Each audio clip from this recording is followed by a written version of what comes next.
Nesse vídeo vamos contrapor pontos de vista de dois clássicos da literatura. De um lado nós temos a visão otimista presente na obra Mais Esperto que o Diabo, de Napoleão Hill, que traz os ensinamentos sobre o sucesso pessoal e estratégias para remover obstáculos mentais que impedem as pessoas de atingirem o seu pleno potencial. E do outro lado uma visão mais reflexiva, talvez angustiada, vocês vão decidir, do personagem Bernardo Soares do livro do Desassossego, de Fernando Pessoa. Lembrando que caso você queira adquirir um dos dois livros ou os dois, eu vou deixar os links promocionais aqui na descrição. E para quem não conhece nenhum dos dois livros, eu vou citar uma frase de cada um deles que reflete o espírito de cada uma das obras. Primeiro, para o livro Mais Esperto que o Diabo, o conceito que permeia toda a obra pode ser sintetizado na seguinte frase: nunca aceite da vida qualquer coisa que você não queira. Se aquilo que você não quer temporariamente vem à força para você, você pode recusar-se a aceitá-lo na sua mente, e isso abrirá espaço para você trazer as coisas que realmente você quer. Percebem essa premissa em que o ser humano é o único responsável por si e pelo que acontece com ele?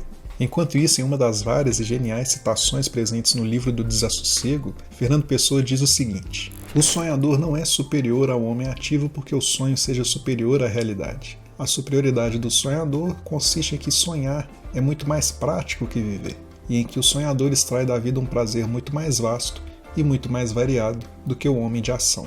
Genial, né? E vai totalmente na contramão da ideia de se ter o controle da própria vida, uma vivência mais passiva diante daquilo que o afeta. Então essas duas citações já dão uma base do antagonismo que podemos verificar em cada uma dessas obras. Agora vamos explorar outros pontos de vista, utilizando como estrutura os 7 princípios para a produtividade, presentes no livro Mais Esperto que o Diabo, que seriam de certa forma um guia para se conseguir o que quiser da vida. E vamos contrapô-lo com as reflexões do livro do Desassossego. E o primeiro princípio é o princípio do propósito, e o livro Mais Esperto que o Diabo diz o seguinte: decida definitivamente o que você quer da vida. Então, crie um plano de ação para alcançá-lo e esteja disposto a sacrificar tudo mais se necessário, antes de aceitar uma derrota permanente. E ele prossegue: esteja disposto a prestar um serviço útil equivalente ao valor de todas as coisas materiais que você demanda da vida.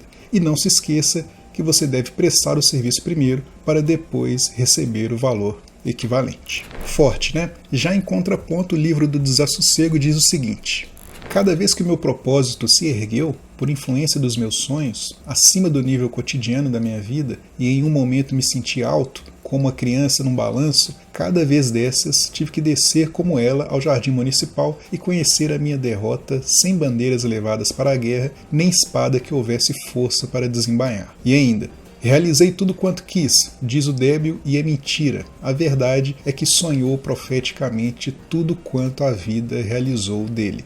E aí, com qual dos pontos de vista você se identifica mais? Já deixa aqui nos comentários. Esse é um canal basicamente de educação financeira e finanças em geral. Então a ideia de se ter metas bem definidas, de realmente de tempos em tempos, não sempre, mas de ter temporadas de sacrifícios em busca de um bem maior, é super válida. E é algo que eu sempre apliquei na minha vida. E ultimamente tem se difundido bastante a ideia de independência financeira. E vários jovens, às vezes com menos de 25 anos, sentem uma certa obrigação de enriquecer. Mas vamos lá, quando a gente tem a oportunidade de ler biografias e entrevistas de pessoas tidas como bem-sucedidas profissionalmente e financeiramente, é bastante comum a gente ouvir que os sacrifícios que elas fizeram para chegar onde chegaram envolveu a perda de momentos da infância dos filhos, do convívio com a esposa ou com o parceiro, vícios, transtornos. Já repararam nisso? Mas ainda mais comum do que isso é ouvir dessas pessoas algo do tipo, aspas, eu faria tudo de novo. Mas me acompanhe aqui. Existe um conceito na economia que na tradução livre pode ser chamado de custos afundados, que podemos entender como custos irrecuperáveis. Por exemplo, o dinheiro gasto em um projeto que fracassou não pode ser recuperado, independentemente do quanto mais você decida investir naquele projeto. E a teoria, sempre ela, diz que esses custos já realizados já eram, foram perdidos e são irrecuperáveis, e que isso não deveria influenciar em uma eventual decisão futura. Mas adivinha? Nós, seres humanos, nos deixamos influenciar, e bastante, por esses grandes esforços passados e perdidos. E isso não tem a ver só com dinheiro. Onde eu quero chegar com isso? É que precisamos ter cuidado. Todos esses mega bem-sucedidos, que dizem não se arrepender de nada que os levou onde estão, talvez estejam incorrendo nesses conceitos que citei. E talvez estejam justamente retratando a reflexão de Fernando Pessoa. Realizaram tudo o que quiseram, é mentira. Apenas sonharam profeticamente tudo que a vida realizou deles. Realmente se convenceram de que aquilo que têm é o que queriam do jeito que foi. Você concorda com isso? não deixe de participar aqui nos comentários. E o segundo princípio da produtividade é o de seja disciplinado. E o livro Mais Esperto que o Diabo diz o seguinte: seja definido em tudo que você fizer e nunca deixe pensamentos não acabados na mente. Forme o hábito de alcançar decisões definidas em todos os assuntos e áreas da sua vida. Prossegue. As pessoas que são definidas, tanto em seus planos quanto em seus objetivos, aceitam derrotas temporárias como sendo um sinal para que façam um esforço maior.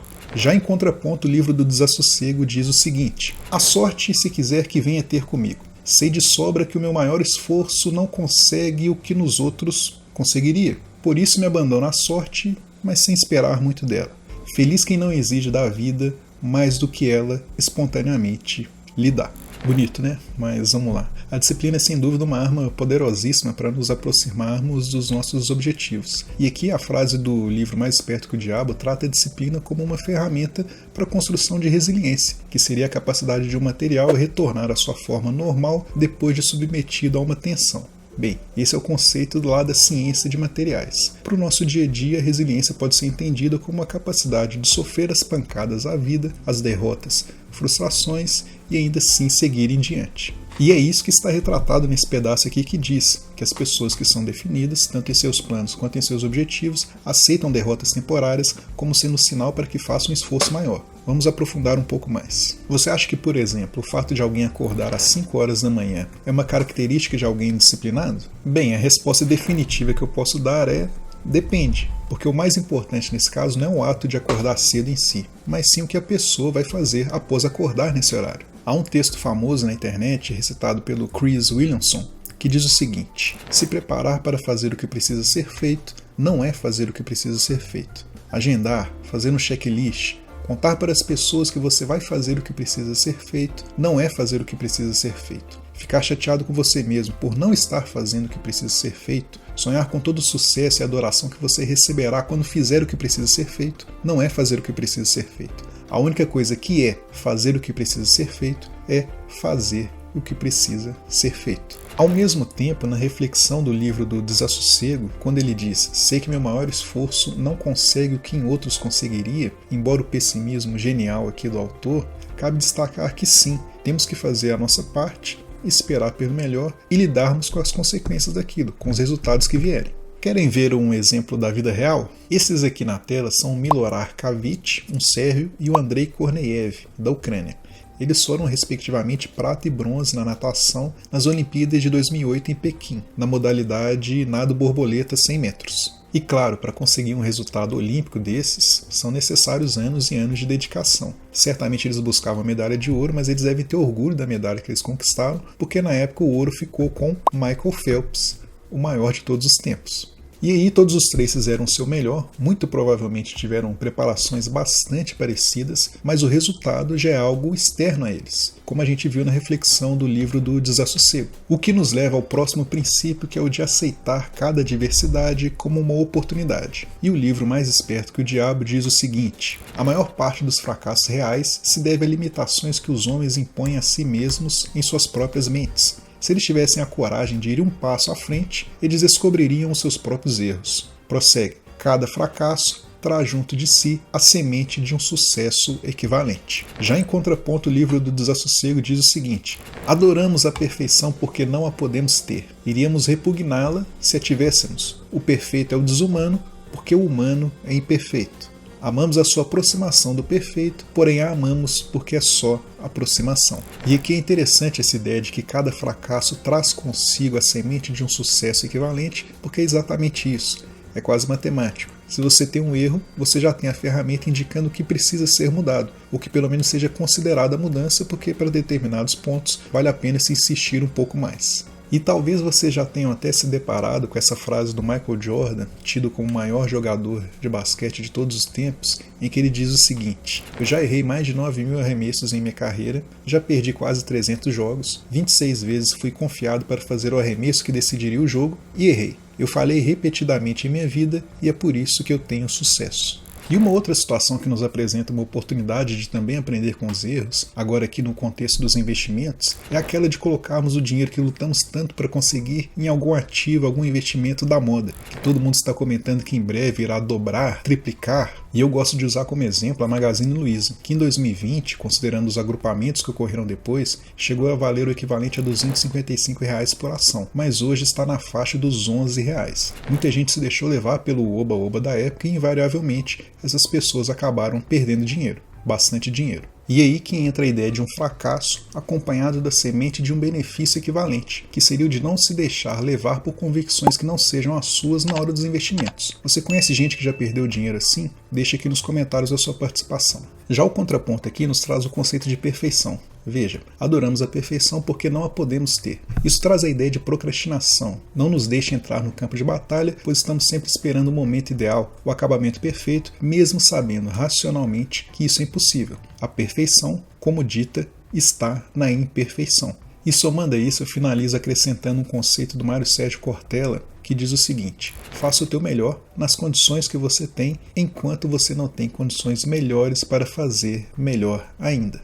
E embora o personagem do livro do Desassossego não seja um homem de ação, ele parece, ao menos, não se enganar com a ideia de se existir alguma ocasião perfeita. O que nos leva ao quarto princípio, que é o de cercar-se de boas influências. E sobre isso, o livro Mais Esperto que o Diabo diz o seguinte: cada ser humano tem o dever de remover do seu ambiente toda e qualquer influência que possa, remotamente, desenvolver hábitos de pensamentos negativos. A natureza, em sua abundante sabedoria, dá a cada ser humano o privilégio de estabelecer o seu próprio ambiente mental, espiritual e físico. A cautela na seleção das pessoas mais próximas torna-se a missão de toda pessoa que queira tornar-se feliz e bem-sucedida. Já o contraponto do livro do Desassossego diz o seguinte: desejei sempre agradar, doeu-me sempre que me fossem indiferentes. Órfão da fortuna, tenho, como todos os órfãos, a necessidade de ser o objeto da afeição de alguém. Passei sempre fome da realização dessa necessidade. Tanto me adaptei a essa fome inevitável que, por vezes, nem sei se sinto a necessidade de comer. Vejam que aqui nesse caso nem se trata de um contraponto, mas sim de um complemento. A frase do livro Mais Esperto que o Diabo retrata não só a necessidade, mas o dever de cada indivíduo de remover qualquer coisa que venha se tornar uma influência negativa na sua vida. E que mesmo que não consigamos sair de um ambiente físico, ainda assim a natureza nos permite criar o nosso próprio ambiente mental e espiritual. E que a escolha das pessoas à nossa volta, as que farão parte da nossa vida, é uma missão essencial para as pessoas que querem se tornar bem-sucedidas e felizes. E o livro do Desassossego, na sua citação, traz a ilustração de um ambiente que pode minar objetivos maiores. Afinal, quem nunca se identificou com a situação de estar em um ambiente onde sentimos a necessidade de agradar aos outros em detrimento da nossa própria vontade? Você já passou por isso? Acredito que todos nós em algum momento. E aqui ele segue, poético e brilhantemente, citando que sempre passou fome dessa necessidade de aprovação e que em determinado momento desistiu, já nem sentia vontade mais de saciar essa fome. Novamente, a gente sabe que o país, o mundo que a gente vive é uma máquina de moer os nossos sonhos e isso acaba vindo muito das pessoas mais próximas de nós. E aqui eu tendo a puxar um pouco a sardinha para o conceito do livro Mais Esperto que o Diabo, no sentido de, sim, da importância de blindarmos a nossa mente para coisas que não condizem com quem somos e com quem queremos ser. Nós temos o exemplo do Richard Williams, um homem negro que criou suas filhas em Compton, região pobre, altos índices de criminalidade, e que antes mesmo das suas filhas entrarem em quadra pela primeira vez, ele já tinha um plano definido para o sucesso delas, os torneios que elas ganhariam e o reconhecimento mundial. E você, claro, deve estar se perguntando quem são as filhas do Richard Williams, e elas são nada mais nada menos do que Venus e Serena Williams, a maior tenista de todos os tempos. Veja, Richard morava numa região com bastante dificuldades, mas como disse uma de nossas citações, ele conseguiu desenvolver o seu próprio ambiente mental e espiritual, e ainda fez com que suas filhas desenvolvessem também essa característica. E aqui cabe destacar um outro ponto também. Se lembra da época da escola que a nossa mãe dizia para ter cuidado com as más influências? Bem, ela não sabia, mas muitas das vezes nós éramos as más influências para outras pessoas, concorda? E aqui deixando meus 20 centavos, é importante sim que a gente se cerque de pessoas que a gente admira, que vão nos fazer evoluir, mas será que nós temos sido essa pessoa de referência para quem está no nosso meio hoje? Vale a reflexão, eu gostaria de ouvir a opinião de vocês aqui nos comentários. E partimos para o quinto princípio, que é o de tempo, aprender a administrar o tempo. E o livro Mais Esperto que o Diabo diz o seguinte: reconheça que o seu grande ativo é o tempo. É a única coisa, com exceção do poder do pensamento, que você tem também nas mãos. E a única coisa que pode ser transformada em coisas materiais que sejam do seu desejo. Organize seu tempo de tal forma que nada dele seja desperdiçado. Já o livro do Desassossego diz o seguinte: adie tudo. Nunca se deve fazer hoje o que se pode deixar de fazer também amanhã. O próprio viver é morrer, porque não temos um dia a mais na nossa vida que não tenhamos nisso um dia a menos nela. Vamos por partes. Acredito que seja consenso a ideia de que o tempo é o nosso ativo mais valioso. E eu gosto sempre do exemplo dos grandes investidores, dos quais eu sou admirador, como por exemplo o Warren Buffett, que tem uma fortuna aproximada de 140 bilhões de dólares. Ou mesmo aqui no Brasil, outro que também sou admirador, Luiz Barsi, que tem um patrimônio na casa de 4 bilhões de reais. Mas é aquela história, sabe uma coisa que os dois não têm? Uma coisa que os dois não têm é 30 anos de idade. O Warren Buffett tem 93 anos e o Luiz Barsi tem 85 anos. Claro que são décadas e décadas de conhecimento que formou e ainda formam várias gerações, mas a provocação aqui é de que, embora o ativo monetário para ele seja abundante, o de tempo já não é. Claro que mesmo para quem tem 30, 40 ou 50 anos, não dá para saber quanto tempo nos resta, mas acredito ter ficado clara a ideia aqui. E então surge a pergunta que vemos por aí e nos pegamos nos perguntando sempre: o que é que estamos fazendo com o nosso tempo? A citação do livro Mais Esperto que o Diabo termina dizendo: organize seu tempo de forma que nada dele seja desperdiçado.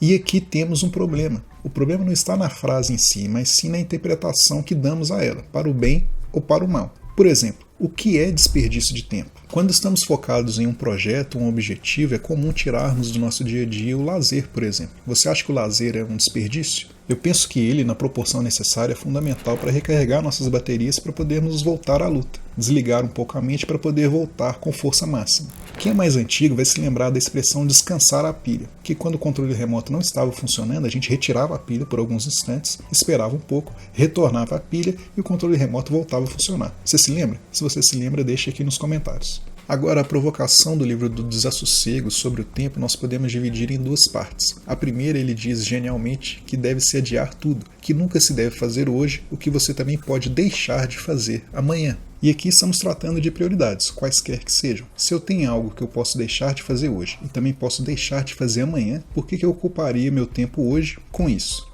É uma provocação bastante interessante, concorda? E essa última parte que eu também acho genial, que nos dá a importância desse ativo tempo, um conceito de finitude, quando ele diz que não temos um dia a mais na vida sem que nisso tenhamos um dia a menos nela. E até para concluir essa parte, tem um tweet de um grande empreendedor e influenciador norte-americano, Alex Hormozi, em que ele diz o seguinte: põe em prática aquela sua ideia, chame aquela garota para sair, peça demissão do emprego que você odeia, se arrisque. Quando você tiver 90 anos no seu leito de morte, você não vai querer ter tido menos dessas experiências malucas para se lembrar. Já o sexto princípio é o de buscar a harmonia para equilibrar aspectos mentais, espirituais e físicos. E sobre isso o livro Mais Esperto que o Diabo diz o seguinte: os desejos dominantes podem ser cristalizados nos seus equivalentes físicos, por meio da definição de propósito, amparada por planos definidos, com a cooperação da lei natural do ritmo hipnótico e do tempo. Se cultivarmos a mente preenchida com pensamentos de fé, coragem, gratidão e alegria, com certeza chegaremos aos resultados a que aspiramos. Já em contraponto, o livro do Desassossego diz o seguinte: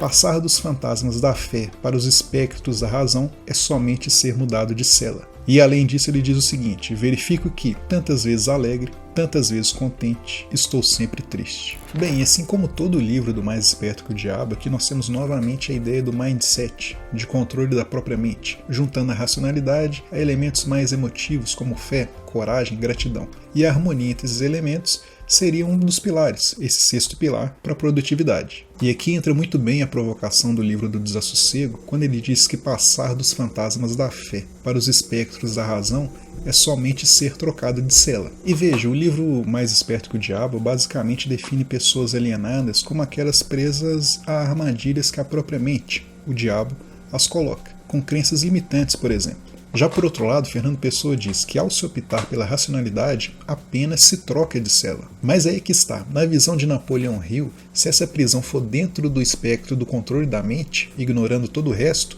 isso é algo válido. É como se dissesse, ser escravo é ruim, mas ser escravo de virtudes em vez de vícios é algo aceitável e desejável. E a última citação do livro do Fernando Pessoa diz o seguinte: tantas vezes alegre, tantas vezes contente, estou sempre triste. E mesmo sob uma perspectiva não tão otimista, há uma harmonia aqui, um equilíbrio. Até porque essas sensações de alegria e tristeza são parte da vivência do ser humano, daquele que controla sua mente ou do que é controlado. Em saber lidar com essa gangorra de sentimentos, em saber que no ápice da tristeza, o caminho natural é o retorno ao equilíbrio, e que não se deve ficar muito tempo nem lá, nem cá. E é curioso ainda Napoleon Hill incluir um elemento como a fé como parte daqueles que têm o controle da própria mente. E digo isso porque uma das citações de Nietzsche define fé como não querer lidar com a realidade.